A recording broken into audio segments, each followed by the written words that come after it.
this week's project. Awesome. So this should go pretty simple, not too shabby. I've never messed with that before on one of these, but I don't think it'll be that bad, honestly. So, oh, it's got a small bump on it. I'll take care of all that. And we're gonna get rid of this home base. That's a dumb design. It's so stupid. Yeah, I will make a installation video on this. I don't think anybody actually has one. If they do, cool. If not, hey, I'll make one. So, yeah, this is gonna be this week's project. Got the Camaro running. It still has an exhaust leak. Whatever. Not a big deal. I ain't too concerned with it. I'll go weld it up later. I mean, at least it runs, and I can start messing with the tune on it. I gave it some hell earlier, and it's really rich. So, but yeah. All right. So I got home plate off. Got the intake ducting off. Fan shrouds, 410 millimeters. You got 2 hidden right here, 2 right there. Pretty easy to do. Actually, you can see them right here too. This thing, again, I've never messed with one. It looks like just a little tensioner down there. Pretty simple. Looks like the belt comes off right there. But I want to take the whole thing off. So I think I'm going to take that pulley off right there and then go from there. And then the whole front of that motor should be exposed. So doesn't look too shabby to do, actually. I think probably knock this out pretty quick. So let me get this thing off and go from there. All right, I got the fan off. A couple of little 13s. You can get them with a box tenor wrench. Pulls right off. That's a 13 millimeter, just like a regular tensioner. Pull that belt off. You can pull that pulley off. These look like they're 14s. I think there's only 3 of them, so I'm gonna grab those things, take them off real quick, and expose the water pump.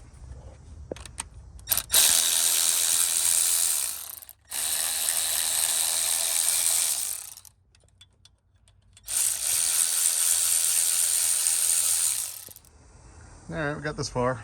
Got the water pump off. I gotta get this extra pulley off the crank. So I'm gonna do that. I think it looks like a couple 10 millimeter bolts that hold on that auxiliary pulley. Then I'll get to the 16s, pull that off, and then I'll have to pull the hub. B-bodies are pretty easy to mess with. They're fairly simple. Take the ICM off. I'm gonna remove the smog pump for now. You know, I'm gonna put it back, and then probably cap them off and stuff. So, and then I'd like to get rid of this home base bracket there. I absolutely hate that. I don't like when B-bodies keep that stuff on there. I'm just gonna delete that, and then we will be installing the 24X kit. So let's keep going.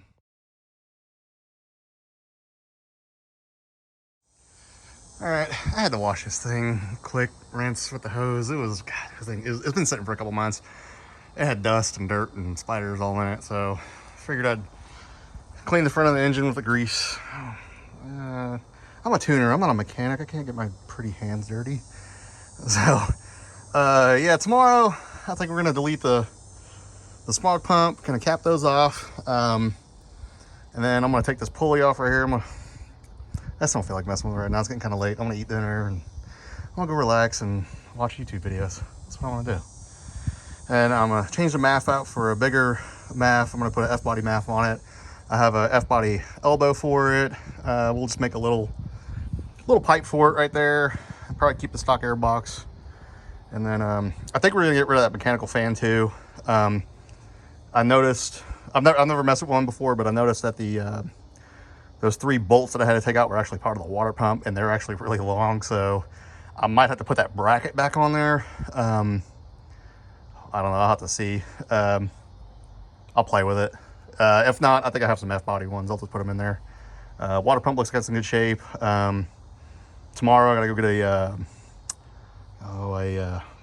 a tool to make the new plug wires, and then just start going to town on it. Really, it's pretty straightforward process. I would imagine if you got started on a B-body in the morning, you could have this sucker done in the afternoon easily. This ain't that bad. B-bodies are really easy to do the oppies on and stuff. I mean, an F-body, I always put them up on ramps and do it from underneath. B-body, man, that's pretty easy. That's yeah, pretty easy. So let me pick up on it tomorrow. All right, I went ahead and took the oppie off. It was not an AC Delco unit like they told him it was.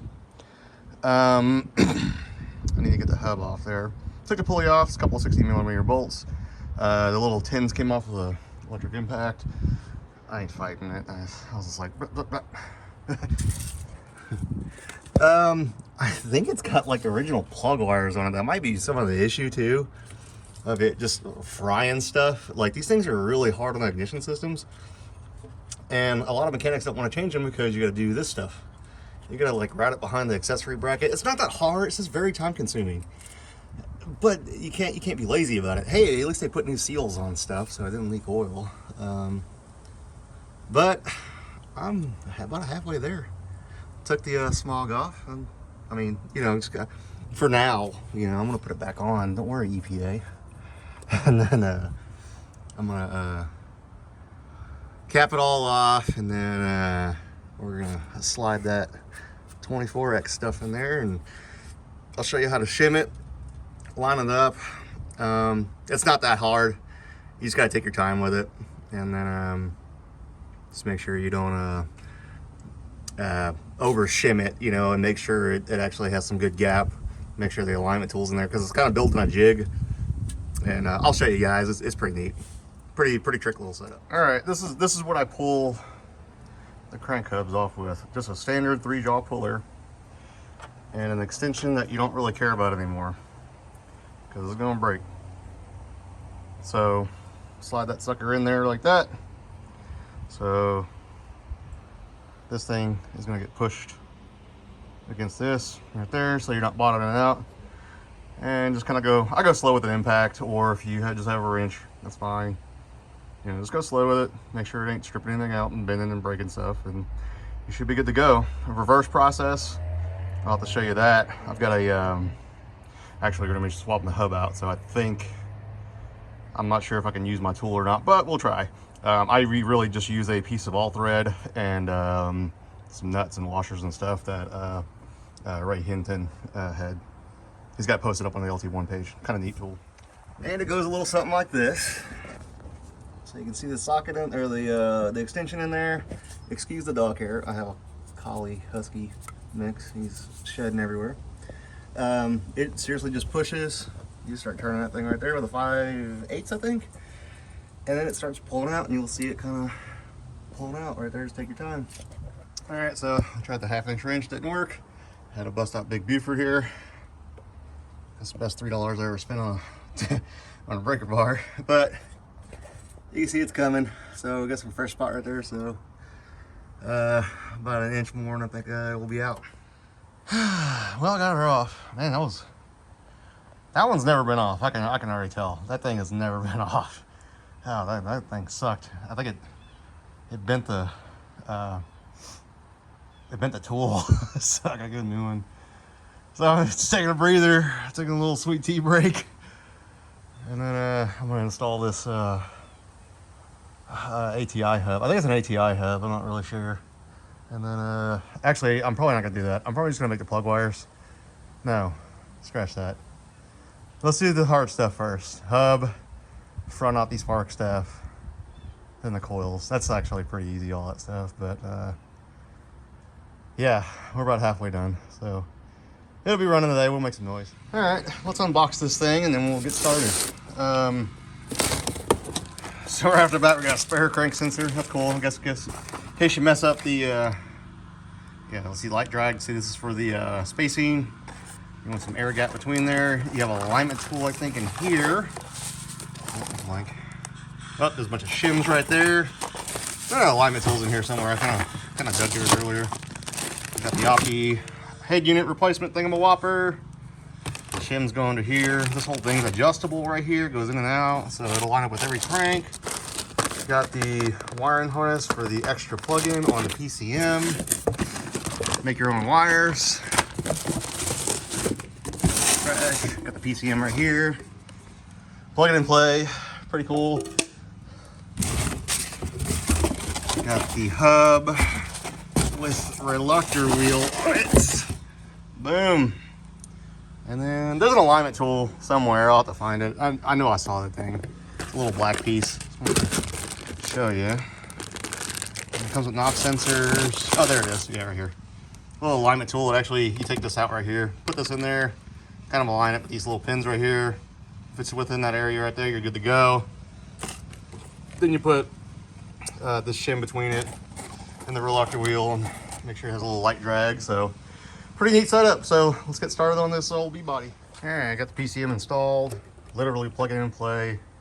You only add this right here, this harness, goes to the coils, and the ICM, basic control module. Where it is, somewhere. Anyway, it really just lays up there. You kind of zip that out of the way and looks factory. All right, a couple of things I wanted to show you. We're about to stick the hub on. All right, got the reluctor wheel on it. Yeah, here's your factory crank bolt. Okay, so this car does not come with a Woldruff key. I think that's how you pronounce it. This is a keyway. You need to put this in there. It comes in a little package. Do not miss it. If you do, you can probably order them online for like 30 cents. They're cheap. So this is my tool that I install hubs with. Piece of all thread, a couple of nuts for spacers, a washer, and then some crank down nuts. This thing's never failed me. You can pick this stuff up cheap. It goes through here, just like so. You can see it right there. And then when you start turning this bolt right here, or this nut, it'll start pushing it like so inside the crank. So you don't want to go too far with it, but that's when you put the little opti unit up there and kind of align it up, and then put it on there. Then you can put your hub back on there and wire it up, fire it up. All right, before you go putting that crank hub on there, we need to take this crank sensor out and then align it, and that's what that little alignment tool's for right there. So what you're gonna do is just loosen these up right here so you can move this whole jig back and forth. You can hear it, sorry, I'm recording with one hand. And then take the crank sensor out, which it should be already loose. So we're gonna take that thing out. Boom, and you can see how the hub, this thing moves back and forth right here. The shims go under here, so that's what this is for. Comes with a bunch of shims. I think they're like 5,000s, or I don't know what they are. You'll get it. You'll get the gist of it. And then yeah, so the alignment tool goes in here like so. And then I'll show you more in the car. Okay, so how this thing works. Put your couple threads in there. Just, you know, kind of snug, nothing crazy. If it fights you, just get you a pair of well, first see if the stock crank bolt goes through it without this on there, and then see if the threads are clean. In my case, they weren't. They were kind of dirty, so I chased them, put this thing on there. It's still kind of hard, so that's what these little marks are for, from channel locks. So I was kind of threaded in there a couple times, and you can see it's going in there now. It's not turning the all thread, it's just turning that nut right there. So I'm not messing the crank up. So just keep doing that, don't force anything. So before I get all the way actually on there, I'm gonna put this opti unit on there, and then I'll align it like that so I don't have to back it off or pull it or anything. So make it easy on me. Alrighty, so after about 30 minutes of messing around with this thing, finally got it on there. Had to find a bunch of different washers. This thing's a little bit bigger of an opening right here. So I got it aligned up pretty good. I put the crank pulley on too, just to check the kind of the alignment on that, and that's about as far in as I want to go on this thing right here. So what you use this little black thing for is this. So it's got a little slot in it like that, and you want to make sure kind of falls in place right there. So that means it's aligned. And then you want to tighten these little 4mm screws up right here. Then you can go ahead and put your crank sensor in. I'm gonna start with 2 shims. I'm gonna put that yellow piece in there and then see if it grabs. If it grabs pretty good and I can pull it out, it's set. All right, got all the plug wires made for this side. It's about 2 days later, sorry. I had stuff to do. Life happens. Anyway, I'm gonna plug these in real quick. I'm going to wire up the OBD2 port. I'm just going to give it a test fire and then see if it runs. And then if so, I'm going to start buttoning everything up. It'll be just thrash mode from there. I got to put the knock sensors in still, and that's it. And then we'll, bleed the system and all that stuff. So but that's all the buttoning up stuff. So yeah, let me get all this stuff squared away real quick and let me see. Well, she runs. I got a misfire right there. I already know I do. I'm gonna fix that plug wire. Yeah, she's running. All right, button up. All right, so we're moving on to the OD port. Pretty easy to do. There's just two little 7mm bolts right here, right here. Pull this out. You can probably just clip these wires right here and then just solder them in, or you can depin it, however you want to do it. Well, I'm pretty sure the belt tensioner took a crap. I started it up and it started knocking like real bad, and you can see that belt tensioner doing this. I disconnected the belt and it's totally normal, but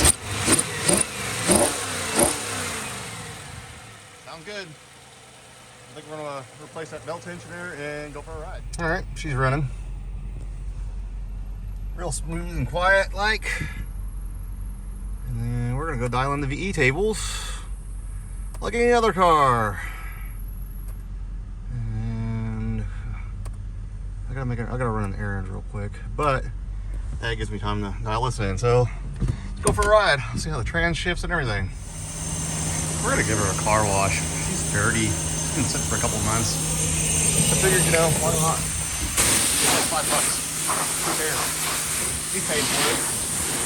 He's paying good money for it, so it's no problem. No problem with me. Besides, I can't drive around on a dirty wagon. I can't do that. So we're gonna give it a little wash here. Just a little rinse all the leaves off the shirt. Make it look cool. Go run my errand real quick, put the miles on it, and dial in those VE tables while I'm at it.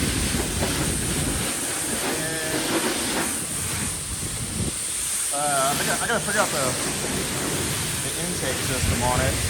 I'm gonna put an F-body map on it. So before I start doing the map, I'm definitely gonna put that F-body map on there and put a cold air intake on it, because that Torqhead system doesn't work with the top air box on these. It's pretty big or something. Get this thing all washed up. Let me get this thing all washed up and start shooting on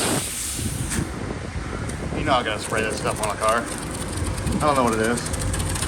You know I gotta spray it all over it. I had to take a foam brush to it, man. That stuff would not come off. It was like tree sap or something. Yeah. Let's get this thing cleaned up, then we'll get out of here. So we're gonna jump on the highway now, dry this big old girl off. That's a big car. Like, I mean, it's like driving a couch. I've never driven one of these cars. I've driven B-bodies before, but like not like of this mass. Like this thing's huge. It cleaned up pretty good though. So it's so quiet in this thing. The AC still works. It's literally like driving a couch. Like, this is awesome. I want one. I want a wagon though. Okay, yeah, I got an idea. All right, yeah, still in speed density mode. I haven't even adjusted anything yet, so it looks like it's like 5% rich. It looks like it's actually pretty good. So I'm gonna dial them in really good, and then I'm gonna put that F-body map on there and then figure out like a little cold air intake or something for it, and then just dial in the MAF. The reason for the F-body MAF, it's actually a larger diameter MAF than the B-body ones. The B-body ones are actually pretty small for an LT1. So I got my own custom tune in here with a timing map that's pretty close to a stock B-body one. Just a little bit more spice to it, like maybe 2 degrees more timing. But it seems like it runs and drives really well. So let's get this thing dialed in. All right, so got it in MAF only mode, and it's rich in MAF only mode. So it's still on the B-body MAF. I'm gonna have to figure out what he wants to do with this cold air intake thing. The Torqhead or 0411 PCM will not work with that stock air box, so we're just gonna have to go with like a little cone style filter on it. But I'm definitely gonna change out that MAF, and then but I don't think I'm gonna make any MAF adjustments right now. It's 15% rich, but I think if I go with a bigger MAF, it's gonna lean it up. So I'm gonna put that sucker on there and go from there. But it shifts good, runs good. Got the fan working, got the AC blows real cold in it. This thing, it's like driving a cloud. It's awesome. It's just like driving a couch. This thing's awesome. I like it. So I took it to my buddy's shop and I showed him, and he was pretty Yeah, I think he's looking for a wagon now.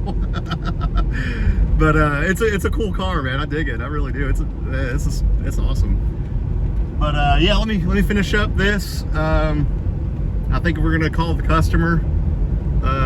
He's gonna come pick it up tonight, and then we'll definitely see this car again.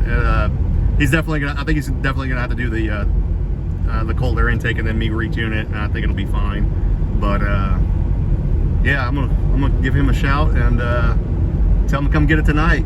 So yeah, let me get home and I'll pop the hood and I'll just kind of recap what everything I did. The Torqhead system, it's really plug and play. It's pretty easy. The hardest part was me making spark plug wires. That was it. That seriously took the longest. Everything else was pretty simple. And then you gotta know what to do with the crank sensor shims, and then the alignment on the like pushing the hub in and stuff. On this particular car, that hub did not want to go like all the way in. Like it actually kind of wanted to stick out a little bit, and which is totally fine. You have to install the Woodruff key. I did mention that earlier. You just kind of, I always make sure that crank's kind of up facing on where the little groove is, and then just kind of tapping them with a little bolting hammer, and then they go right in. That's pretty simple stuff, but not really time consuming. Again, I think you can have this thing knocked out in a day or two. I mean, it's a weekend project for sure. It's pretty easy. It's got an OBD2 port in it now. That was simple. But yeah, there was nothing hard about that system at all. It's pretty cool. I know people have complained about crank sensors going out of them. I'm not sure if maybe they didn't have enough shims or something under them. Maybe they actually hit and grinded them up, or I don't know. I've never had any first-hand experience, like in-person experience with them. But this is my first one that I've actually had in-person experience with. So I guess we'll find out. It does come in an extra crank sensor. That, you know, I don't know if that was a good or a bad thing. Maybe the guy who makes the Torqhead system kind of ran into that issue too, that people messed them up on, accidents happen. Maybe people messed them up on accident, and he just threw in an extra crank sensor. I don't know what brand they are. I have no clue. Yeah, they were just in there already. So yeah, let me get this thing home. Let me do a recap on it and show the final product.